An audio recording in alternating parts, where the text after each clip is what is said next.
Topic of today's conversation is international real estate. I go to Brazil, I move there with my family, like I gotta go buy a house. What would be my first 1, 2, 3 steps? Well, if you were going to Brazil, I'm pretty sure you would have asked someone. Yes, it sucks that like as a consumer you don't have like this like free-for-all Zillow and the representation seems like it's better in Brazil overall because it's more knowledgeable brokers. I don't know if you heard this expression, Brazilian way.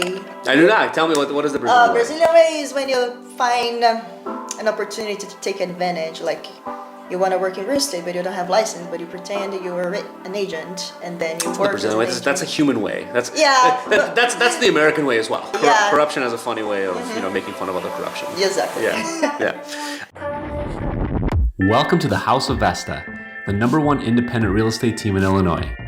We are a group of characters and would love to welcome you into our home with open arms. If you love a good time and a good real estate story, come through and be part of the conversation. This is your host, Grigory Piekarski. House of Vesta, I think it's episode 4.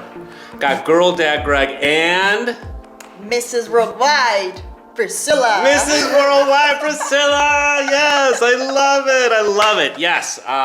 Topic of today's conversation is international real estate, right? I think a lot of people have misconceptions on how real estate is done outside of the region. Like people just don't know how different international real estate is. So I'm very curious to learn from you about your history with how you operated in Brazil, and then kind of like your pathway that came here into the city of Chicago real estate. And then I have like some kind of more in-depth questions there, but kind of give you a little background of real estate specific with Brazil. All right, perfect. So my second job in Brazil was in real estate. I was studying high school with associates in business. Mm-hmm. I had to find a job to conclude my high school, and then I found an opportunity in this brokerage and as an assistant. And by that time, the manager was training me to become someone bigger like her, because her idea was for that brokerage have a rentals office, because we were only doing sales. Okay, so you went to a brokerage that was doing sales, but they brought you in to do rentals in Brazil? Their plan was to do that. Okay. So she was training me everything, like all the process in real estate, not only how to sell, but how to manage the offers, how to manage the mortgage and stuff like that. So sales in real estate is so different than here. First, the clients don't need to be approved by a lender before we show the property. Okay, well that's sort of like here. We just have it like it's important. It's kind of like one of those things where like, okay, show them a house once. Okay, now we'll get it pre-approved. I want to make sure that it's worth everybody's time. Is that what you're saying? Is it's like not? No, so like, what happens if you work with somebody for like 100 days and then they're like, I actually don't have any money. What happens then? Then they move on to oh my clients. God. But what if you tell them, hey, listen, you got to go get pre-approved? Would they be like, go fly a kite? No, like you must find the property first and then you move forward with so it's not even a part for discussion. And the other thing is like there's no MLS in Brazil. Still doesn't have. So how do you get listed? All the listings are exclusive. So this makes hard for the clients to know what inventory are in the market, because for them to know, they have to access all the websites from the brokerage to see. So is there like a Zillow? There's no Zillow, Realtor.com? there's no Trulia, nothing. So nothing that like goes out and just like scrapes all the information? No. And brokerages, they don't work to each other. Like if I list a property and you work in the same brokerage as me and you have a client, we're going to work together, and then I'm going to be the listing agent, you're going to be the buyer agent. But if you work from another brokerage and you tell me, hey Priscilla, I am from B brokerage and I have a client who is interested in your property, are you guys going to work with me? 98% is going to be no. Is it because of just like, again, like that's the cultural like expectation, or is it just because people are being jerks? I think it's the policy, because since there's no Zillow, there's no Trulia, there's no MLS, there's no way for the clients to know So basically, it's like, okay, well, listen, if I work with you, then I gotta give you money. If I don't work with you, then the natural thought is like, I want to have all the money, all the commission. Yes. I don't want to share it. No. And because the consumer doesn't have access, like outside of the person that I'm the gatekeeper, they're forced to come to me. So why would I give you a handout when the person can just come to me and I'll take all the money? Yeah, so exactly. We don't want to. They don't want to share the commission with other brokerage. Imagine it's a car dealership. You want to buy a car. Yeah. You work with that dealership. Yeah. But if you have like an agent that is assisting you, that dealership is not going to. Got it. Okay. Okay. That's a really good analogy. Yeah. So it's literally an exclusive listing. Okay. How is the like work dynamic within the brokerage? Yeah. So usually most of the clients, they know the name of the brokerages. There are not thousands of brokerages out there. Like I think in my city it's like 10. And it's usually Really? And how many people were like your public? What city are you from? I'm so sorry. Sumaré is a small city in São Paulo state. Okay, so how far is it from like like a more? I would say it's like when I left it was almost 300,000 people. Okay, so it's a big. Yeah, but a max of 10 brokerages. But that's still like for 10 brokers to represent 300,000 people. Yeah. That's a lot So of business. culturally, Yeah. my family, for example, they knew one brokerage called AVM. And every time that my family wanted to have rentals or sales, they were always going to AVM. And that's what the other people do. Like, oh, I know that brokerage, so I'm going to see if they have a property that I can buy. Instead of wave on the internet and see all the inventory for each brokerage, you move forward with the brokerage that you already know. But let's say like there's like a new home, like first time home buyer, first time in the market. It's like and like without any connections, without any like my family's broker is this. Like, or if I go to Brazil, I move there with my family, like I gotta go buy a house. What would be my first 1, 2, 3 steps? Well, if you were going to Brazil, I'm pretty sure you would have asked someone, search on Google like brokerages in this city, and then you're going to open each website. Oh my God. Yeah. So it's like actually like it's not consumer friendly. No. It's like broker, like I want my money kind of focus. Yeah. Do you see that changing at all? So I talked to a friend, and she's I'm not gonna call realtor because there's no realtor in Brazil. There's no association over there. There's no like licenses and things? There is, but like if you don't get the membership for the Association of Realtors, here we don't call us. Right, exactly, yes. So there is a licensed association called you have to be licensed to do real you estate. must be licensed. Okay, got it. But there is not this different thing like, oh, but if you pay the membership, you can become something like here's else. your benefits. It's general. It's for everybody. What is the process of like if I want to start doing real estate in Brazil? What like how long do you like got to go to school? Like is it like a 1 week, 2 week process? How much like what's your average like what do you have to buy to get the license? So you have to take the classes. Which is how many hours? 6 months, 1 year. What? So it's not like here. It's like serious college. Yeah. Wow. And which I prefer. Which I think is like that's good. Like, it must be in person. In my opinion, there's like just the barrier of entry to be real estate in the U.S. is like it's like that's why it's a fallback business because it's like well if I can't do anything else, just do real estate. It's like, that shouldn't be the case. Like we're representing some of the biggest financial purchases that people have in their entire life. It's the largest industry in America, the real estate. Yeah, it's because it's like. That's a whole different discussion. But yeah, go on. So yeah, you have to go to take the classes in person. So during the pandemic, they closed. They weren't getting any new students and getting new license because they had to close the school. Oh wow, okay. And how many people are licensed? Do you know in Brazil? I don't know. You don't know? It's okay. Yeah, I was just wondering. It's not everybody that wants to work in real estate. Well, I'm assuming if it's out of 300,000 people, 10 brokerages representing 300,000 people, how many brokers work in a brokerage, say? In your brokerage, how many people? In my brokerage was 4. Right? So it's like, it's not a ton. It's not a huge amount of people, Yeah. So 6 months, 1 year, and huge books. Do you like learn about every type of real estate? Like what do you learn in class there? You learn every type. Farm, commerce, residence, everything. Rentals. You must know everything. Okay.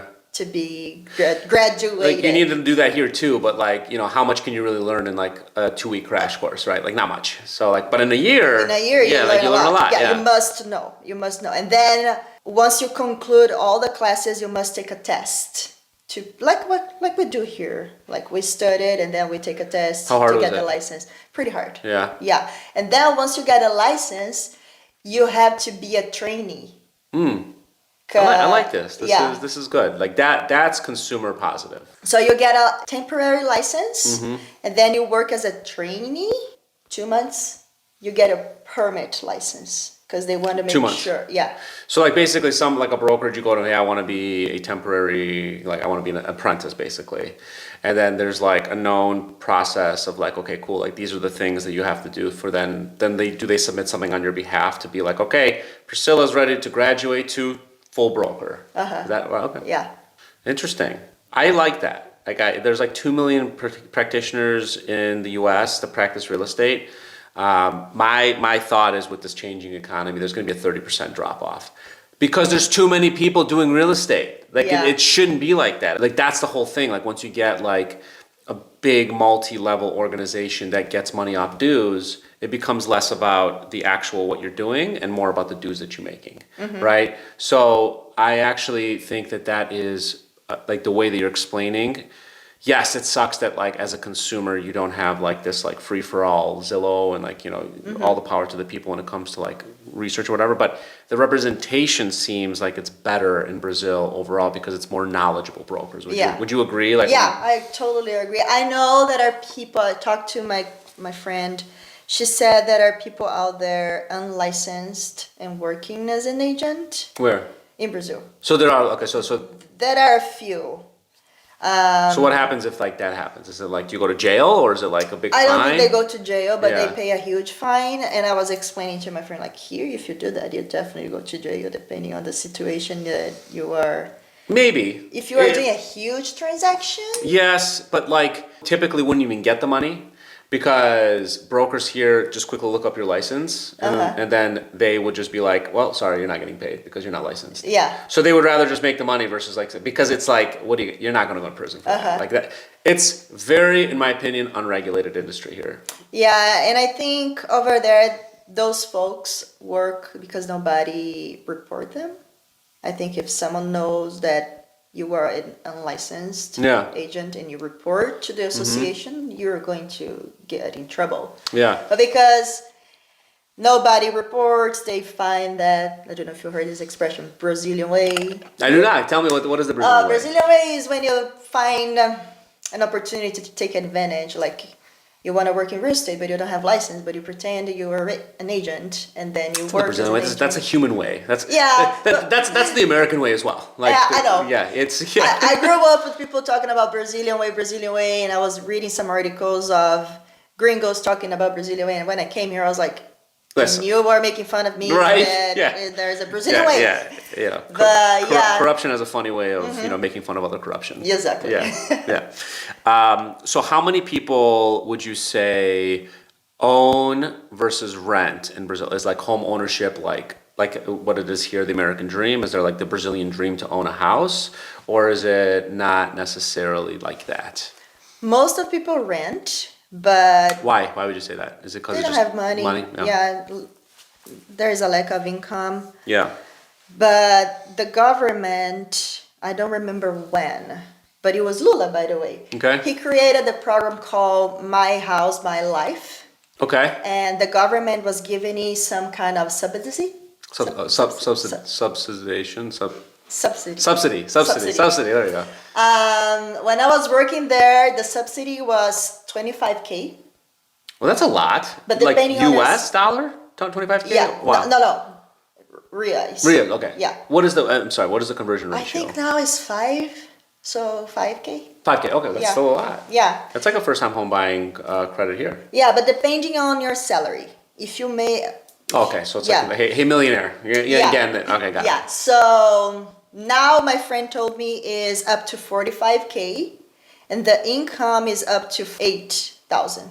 As higher as is your income, less you get subsidy and higher is the interest rate. So it's not like the better borrower, the better interest rate. The more money you have, the worse we're going to give you. Yes. That doesn't make any sense. It's more risk. Yeah, but they try to help also people that has low income. Like if you have low income, the interest rate is lower. So for example, I was doing some kind of simulation yesterday. If you make $2,000 monthly, the interest rate is 5%, and you get the 45,000 in subsidy from the government.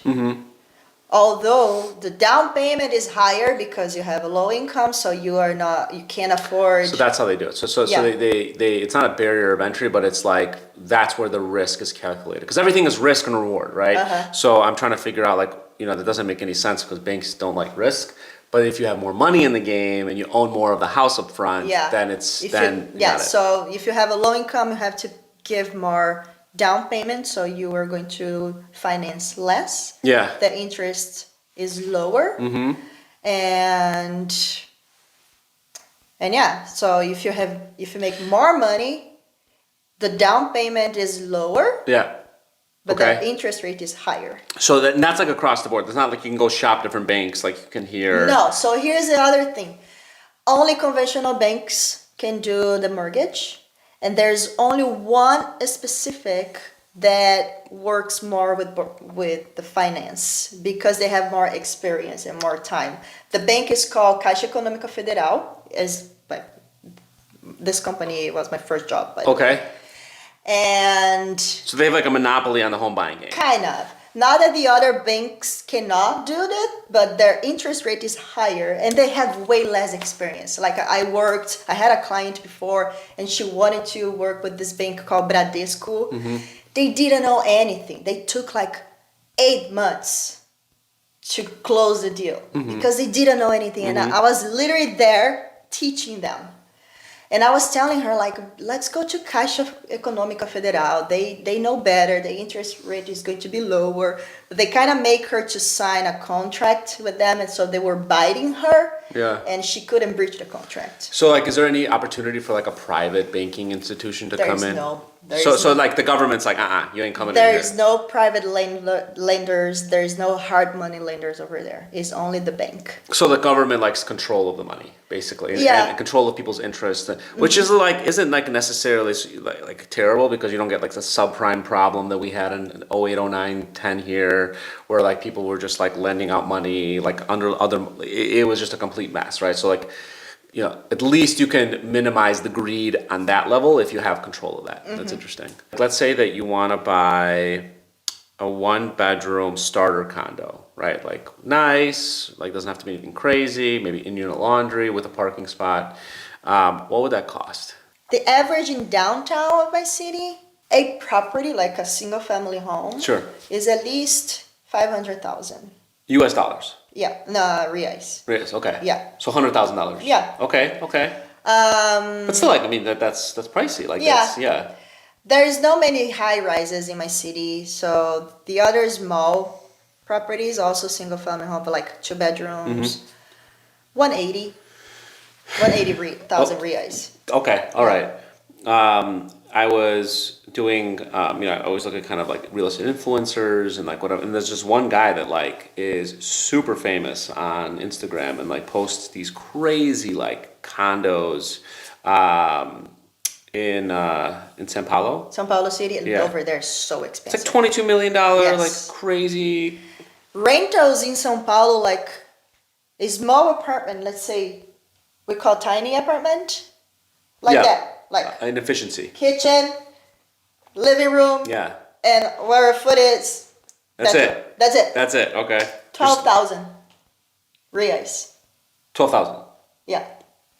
Okay. Monthly. A monthly. Monthly.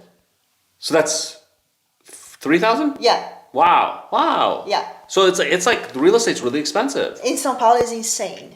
It is insane. Obviously, there's just a lot of demand for the amount of people that are there. And of course, there's also so many luxury apartments But out there. I mean, like, yes, like that is exclusive in one regard, but it's also like kind of a great thing to show like there's a lot of money like in that region. In São Paulo, yeah, there's so many people coming from other countries. There are multinational companies in São Paulo Yeah, city, right. so they make money in dollars or euro, and they keep making that income as Yeah. dollars or When you euros. buy real estate over there, does the government, is there like an agreement where like 51% has to be owned by the government, or is it like you fully own the You fully own, but like if you're doing mortgage, that you own between the bank Right, and the right. Just because like, you know, my wife's from Nicaragua, and anybody that wants to like do anything, even buy real estate, Nicaragua has to own 51% of it, right? So Oh, it's really? like, it's kind of a way for them. And I've seen that kind of across other Central American, I'm not so sure about Southern American like countries, where it's a way for them to continue and have always control of what their assets are, right? Because Okay. like the risk, one of the biggest conversations right now, I mean, for the last, you know, however long, is that a lot of U.S. real estate is owned by international people. And when your real estate is owned by international entities, you are kind of at liberty to them, right? Like they are your landlord. Yeah. They own you. Yeah. So that's one of the ways that I see these governments kind of maintaining control of their stuff, which isn't necessarily like a bad play, but also it's to me, I would never invest in something like that because Yeah. it's like government can also be like, it's mine. No, that doesn't happen in Brazil at all. No. As long as you pay the taxes, Yeah. and as long as you pay the mortgage to the bank, nobody's gonna take the property from you. So let's talk about like the cultural aspect of doing real estate, right? Is the profession seen as respectful? Like, do people respect brokers in Brazil? Or is it kind of like, you couldn't make it anywhere else, so you're a broker now, which sometimes is the US mindset of it, that we're seen as car salesmen sometimes. They are very professional with clients, but they don't help each other. Well, I'm saying like, how does like the clientele, like how does the general population see brokers? Is it like, if I'm a broker, it's like, oh, like that's like a very esteemed, respected profession?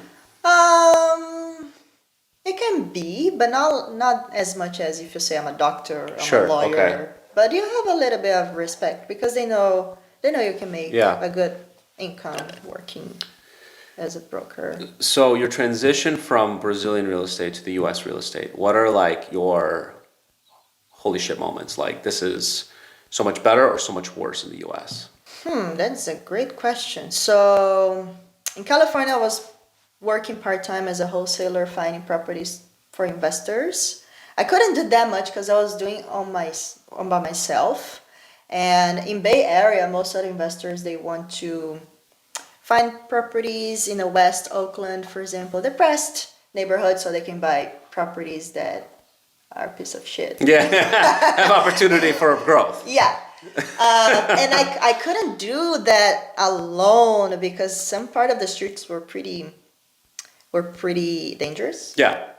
I sense. saw the news like 3 properties got on fire in West Oakland, blah blah blah. I was like, I'm going right now because I have investors. Okay, great. Let's Let's you're go. kind of like ambulance chasing, Yeah. right? It's like, oh, fantastic, we'll be right there. Oh, I'm so sorry that this happened, Oh but my let me check it out. God. So like that, but then people come in and be like, all right, cool, like this, like the legs just got knocked out of this house, like I want to buy it now. Yeah, so then I was driving on the street and I saw like 3 weird guys Okay. in the middle of the street holding some weird bags. And I was like, I'm not gonna Yeah, I'm leave good, my I'm car. good. I'm good. Yeah. So Not worth it. I think that was the shock part. So like that's not like you wouldn't see that in Brazil, like No, where- you don't see that much depressed properties in Brazil. Really? Yeah. How about like you know, but like depressed regions, right? Like like would there be ever?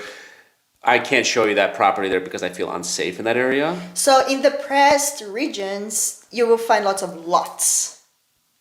So people don't necessarily live there so much. No, like you will find the land, and then you can buy the lot and build your property. And 100% of the properties over there are brick. So even if you are buying a new property or you are selling your property is going to be in a good condition because it is brick, the contractors there are great. And there is another thing, like once you buy, like once you are in a transaction for sales, it's not the buyers or the sellers that will hire the inspector. It's the bank. So they're like, you ain't fucking around with my money. Like Yeah. we're gonna make sure this is They are legit. going to bring their own Interesting. engineers. Okay. Oh, okay. And they are going to inspect So not just like an appraisal, everything. it's like an actual like, okay, let's just like actually see this is Is legit. an engineer. They want to make sure the property is in a good condition. They want to see the history of the property, like how old is the property. But you can buy things cash, right? So if like I come in there and I'll be like, hey, listen, like I'll give you a bunch, like let's keep the bank out of it. I'll buy you cash. There's got to be opportunities where people come in and be like, see depressed areas, and they're like, I want to rebuild this area. I'm gonna just buy all of this. So yeah, in the depressed areas, like I said, you don't find properties. You find the land. So Right. you buy the land and then you build the property. Okay. So there's not like multi, what's it called? Like, I always forget the name. The landlords that have, like, just like the, like really crap properties. No. No. Why is that? Once you're gonna list the property, the brokerages will not get your house if it's not in a good condition. So they won't represent it? No. Okay. Interesting. But You might have some problems with ceilings, but it's not depressed. It's Yeah. not like a problem. it's still like a good piece of real estate. Yeah. What is that the area? Like it was big in the press when the World Cup was there because the government went in and just ran through that area. You know, it's like with tin roofs, and it's like this. It's like this big region in, I think it's Sao Paulo, where it's its own like city, where it's like miles of these almost shelter homes. You're talking about favela? Is that what it is? The house that you see one over the Yeah, other? yeah. Favela. Yeah. Yeah, so Tell me about that. I've always been really curious about that. Yeah, by the way, people, when I'm talking about that I don't see the press property, I'm talking about my city or neighborhoods around. I can't speak about the entire Got it. country. Okay. All right. But there is favela. Favela is like when there is a public land, a land that owns by the government, and they take over the land and they build their own property. But that property doesn't have registration in the city hall. That property might not have electricity, water. They make their own electricity. They steal from. But how is that like allowed? Like, how did like that happen? Is it just like too big of a problem now to like fix? Like, The it's like a government, lot of people live there, right? Yeah, so the government should have fixed this problem when they saw that Yeah. happening. But they. It's like a tent city started to build, and big, more tents and And more it was tents. Yeah. growing up, and the government didn't do anything. And now there's like millions of people living, and it's really hard to solve. But yeah, So it's like it's not safe at all because they build a house, and then someone else that is homeless or whatever come from another city, they allow them to build a house over. So is there like consistent like the things fall there is apart? no inspection of like I said, the contractors in Brazil are great. Otherwise, everything will fall apart. Right. But yeah, there's no inspections. They steal electricity from the public street to have their own electricity. Water is from the river and it's dirty. Like is the whole pollution in the river. Oh my God. Yeah, and of course, the dealers. They take care of it. What do you mean? The drug dealers. Oh, they take care of. They take care of it.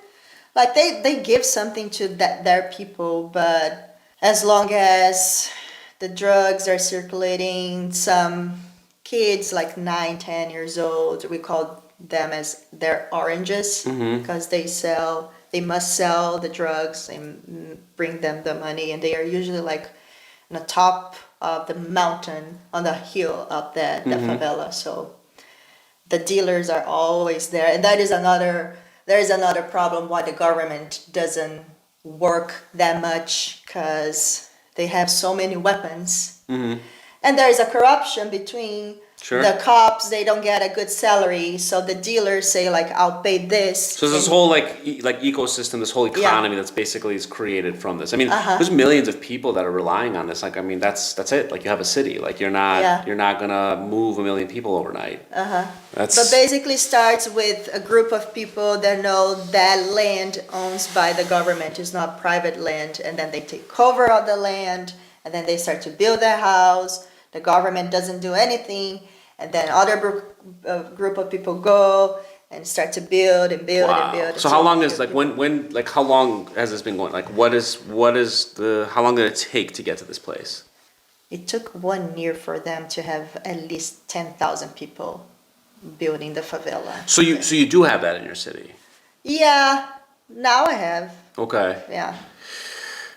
Wow. So like that's like in the US there's tent like camps, but like we don't have that. Like that's Yeah, so homeless here you see in a tent or under the bridge and stuff like that. Yeah. No, they go to favela and they build their own place over there. Of course, there are homeless on the street. Yeah, sure. That was a cultural shock when I came here and seeing homeless under the bridge, having the tent. Because if they want to go to a shelter, they go to the favela. They literally go to the city and to the streets to get money, but once they get the money, they Like come they have back a place to favela. call home, Yeah. quote unquote. Yeah. Like a place that like they're all congregated at least. Yeah. Which I guess has some sort of value, like that's kind of like that's positive, right? Ish. Would you say no? It's like not. I mean, I guess it's like the government completely like looks past you, so you're like you feel forgotten, so you found your community. Yeah. Well, I mean, again, like I don't want to speak out of turn. Obviously, like I'm, this hoity-toity guy in Chicago talking about something I have no idea about, so I don't want to like put any sort of judgments. So. well, it's better to know that they have somewhere to live. Right. But at the same time, with all the money that Brazil has, Brazil loses at least 100 billion of reais every year in corruption. Mm-hmm. Don't you think they would have money enough to fix the favela? Sure. You know? So I guess that kind of brings me to my last little point here. So Lula just won, right? Yeah. So congratulations. That's, Finally, we removed that Bolsonaro. Bolsonaro.